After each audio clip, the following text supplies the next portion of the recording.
आज हम Indian railways के लोकोमोटिव के बारे में बात करेंगे। इसका वर्किंग प्रिंसिपल कैसे रहता है और कैसा इसका वर्क रहता है। जो लोकोमोटिव जो चलते थे उसमें दो टाइप्स के लोकोमोटिव रहते थे, एक डीसी सप्लाई से और एक सी सप्लाई से। अगर डीसी सप्लाई के बारे में बात करें तो डीसी सप्लाई के जो इंजन रहते थे वो पुराने ज़माने के रहते थे और इसको डीसी सप्लाई में जो ऑपरेट करने की सिस्टम रहती थी वो इजीली ऑपरेट हो जाता था, इसके कारण उसका यूज़ लिया जाता था। और अगर हम एसी की बात करें तो उस ज़माने में अगर हम एसी सप्लाई वाले मोटर यूज़ करते थे या लोकोमोटिव यूज़ करते थे तो उसको कंट्रोल करना पॉसिबल नहीं था, क्योंकि अपने पास उतने हाई इक्विपमेंट नहीं थे। उसके कारण उस ज़माने में एसी मोटर नहीं यूज़ की जाती थी, इसीलिए उस ज़माने में एसी मोटर यूज़ नहीं की जाती थी और इसलिए डीसी मोटर का यूज़ किए जाते थे पुराने लोकोमोटिव में।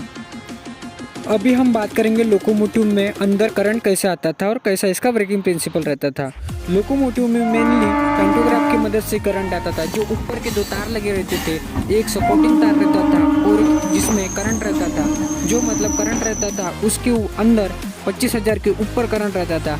जो पैंटोग्राफ की मदद से करंट लिया जाता था वो डायरेक्ट ट्रांसफार्मर को देके उसको स्टेप डाउन करके करंट अंदर करके मोटर के दिया जाता था।